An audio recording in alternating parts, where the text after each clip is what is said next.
Hi, my name is Peter Pham. I am born and raised in Orange County, California, and off-roading and traveling, that's been part of my life for a very long time. And with that, I've traveled since I was a child and doing around the world, from just family vacations to solo expeditions. Off-roading and venturing, overlanding has definitely been part of my life, a good last 10 years of my adult life. Sponsored by Midland, communication for every adventure. The industry leader in radio communication technology and innovation for over 50 years. Sponsored by MyMedic. Sponsored by Tembo Tusk. Sponsored by Trail Rated Coffee Company. Sponsored by CK Knife and Tool. Always remember, the opinion you follow should be your own. Just consider the things stated here to be a second opinion from a complete stranger online.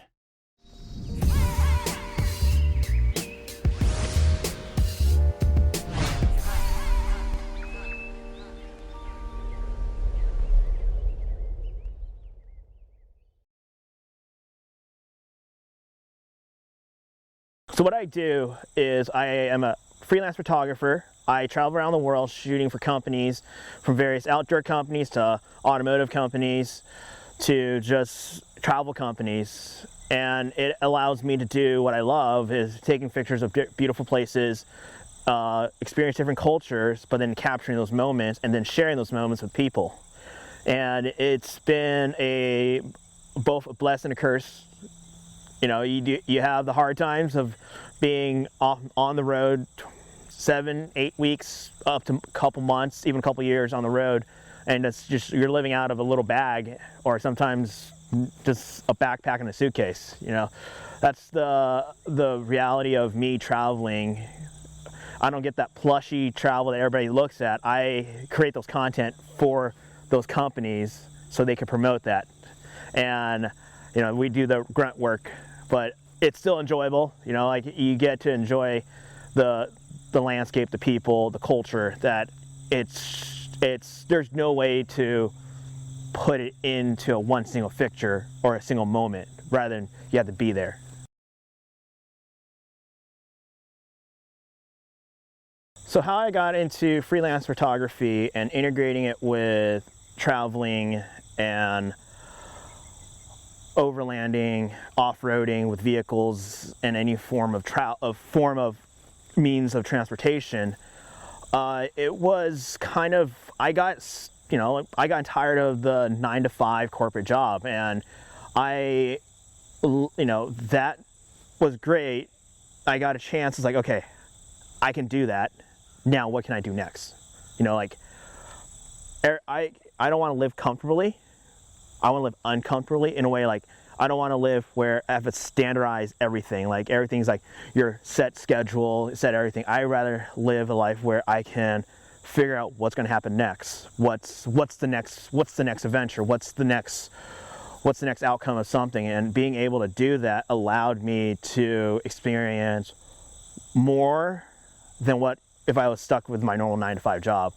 And you know, being a structured 9-to-5 job is great, but doing what I do now, yes, I put more hours in what I do, but it's more enjoyable hours. Like, I can't, like, it'll take me 4 or 5 days just to travel around countries or just across the state, driving 12-hour days just to get to a spot, just to shoot for a day, and then do another 12 hours that, and it's a lot more work, but it's just so much more pleasing. It's so much more enjoyable. I feel like I can grasp that kind of moment that you just can't.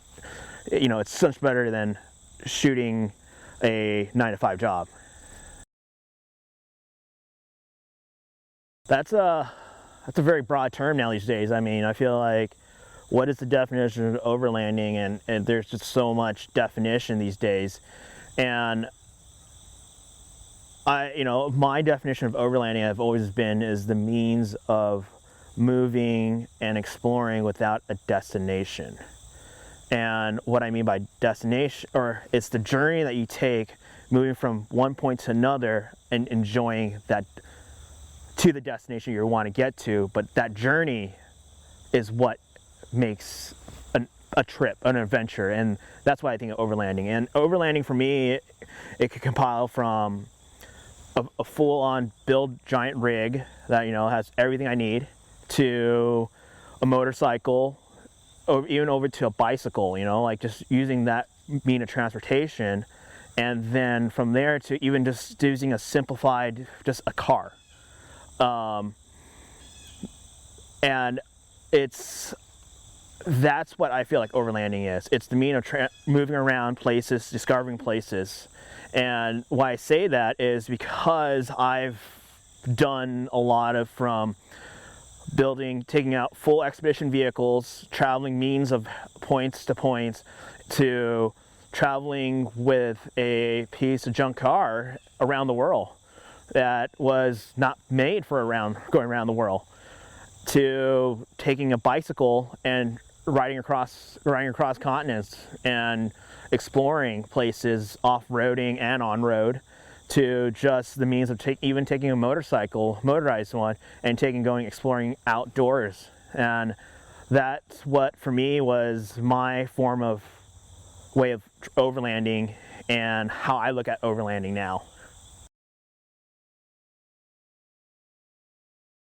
Doing all this traveling and all, it sounds glamorous, it sounds amazing that you get to do all that stuff, but there's so much that goes into the part of traveling and overlanding, coming from like financial side, to planning, to where we're gonna go next, to going back to planning.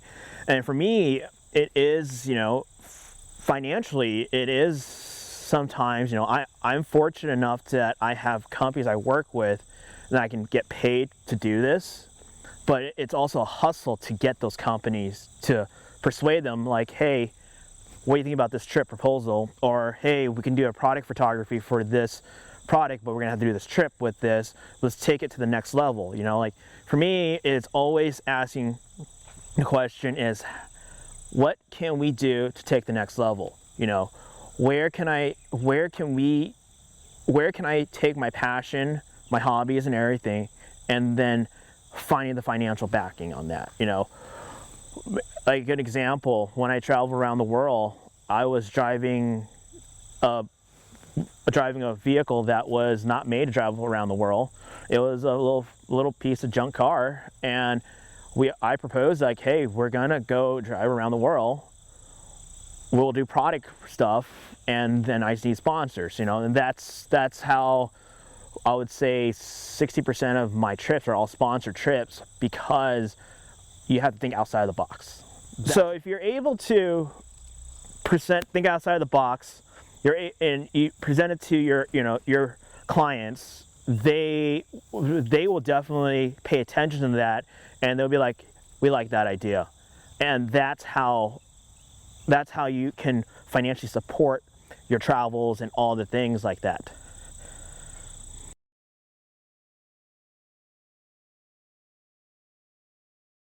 Like like when you get a chance to go on trips with me or anything like that, you'll see how I will prepare myself food that people are like, you really eat that? I'm like, yeah, it just gives me calories at this point.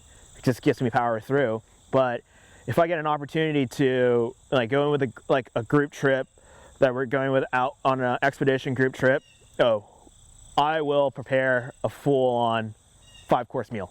Like, there is no doubt that I will make sure you get fed well. And I think that's probably one of my tickets these days now for people to invite me on trips. They're like, let's take Peter. He'll cook. So when I'm out on trips, my go-to meal to impress anybody is making a delicious, like a noodle dish. Like, I feel a noodle dish is a comfort dish. And if you never had like noodles or anything like that, everybody's like, oh, it's just meat and potatoes. I'm like, that's good, but for me, it's always something noodle soup based is always my comfort food. And when I get an opportunity to go on trips with people, I make it. I make a noodle dish for someone that is, inspired by with my background being Asian culture, or from my culture of traveling from everywhere, just making a noodle dish and impressing people, and they're just like, whoa, this is good. I'm like, especially on a cold day or like an early morning day, it's just feels good. A good noodle dish is like the best thing to do. It's easy, quick, and delicious. That's how I call it. I feel like in today's world, trying to start somewhere, it's a lot. You know, like people like think that you have to invest so much to get there, and that's a two-way questions on. That's a two-way it goes there. Like, are you willing? You know, like how I look at it is, get out there first. How do you feel comfortable with that? Just with the bare minimum. And then go in, okay, I liked it, but I didn't like it. Then you go back and, you know, I look at it going back and forth. Where, you know, what could I have done better? What can I improve? And that's how I feel like any adventure, any journey, anything you do is, in overlanding, is don't go right off out of the gate spending so much money on gear. Start with simplicity. Simplicity is the best because it's less headache. Then you can enjoy it more. All the other equipment that you get along the way improves your experience. And I feel like a lot of people overthink that too much. And what I've learned, and I tell a lot of people, is start with the basics. Just get out. Just, you know, you don't have a truck yet, you don't have a built-up vehicle, just get out, go do it.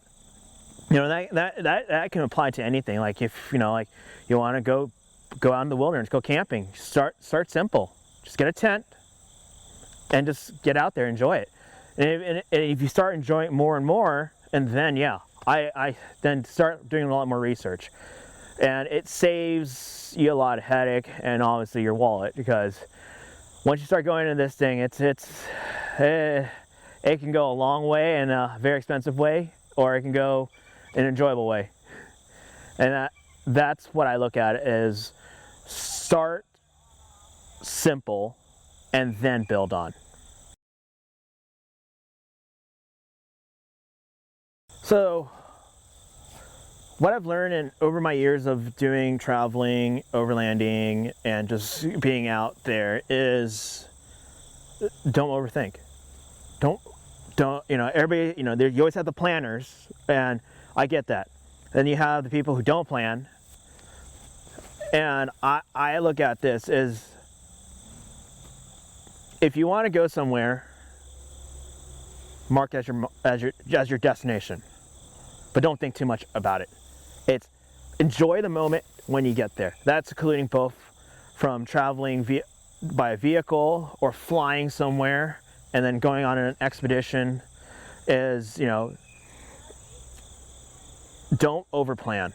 I mean, overplanning is great, but then sometimes I feel like it leads into a lot more headaches. It leads into a lot more stress. And if you have all that stress and headache, you're not going to enjoy a trip. And that's what I feel like, you know, it's like how my old saying is, shit happens. Shit happens for a reason. And some people say it's preventable, some other, you know. And I say shit happens for a reason, and you learn from that. And you learn from that, and then you're able to improve on that. You learn from your mistakes, you're able to correct it later.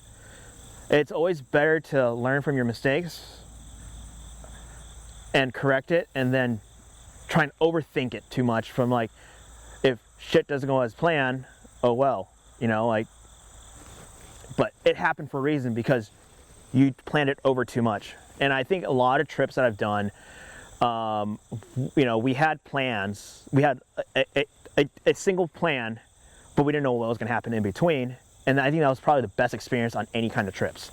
You know, like, we were planning to go camp here, but we found this other spot. It wasn't planned, but it was a great spot, you know. Or we found like these trails or anything like that. That's what I feel like is probably the best way to enjoy a trip. I think probably my favorite thing to always have, no matter where I am and everything, is a solid flashlight. Honestly, headlamp, flashlight. The reason is I feel like it's the most useful equipment of anything. I mean, it's universal to provide light during the morning early hours, or you got to go underneath your car, could fix something, prepping meals at night. A flashlight, headlamps, they're probably the best investment. You know, they're not just for vehicle stuff or anything, but also camping, hiking, having a light, having a good flashlight, headlamp is probably my best equipment I'll probably invest. You know, it's so universal. It works everywhere, you know. Even at home, when no power outage, you need light, flashlight. Having those, I think, is probably the best investment to have.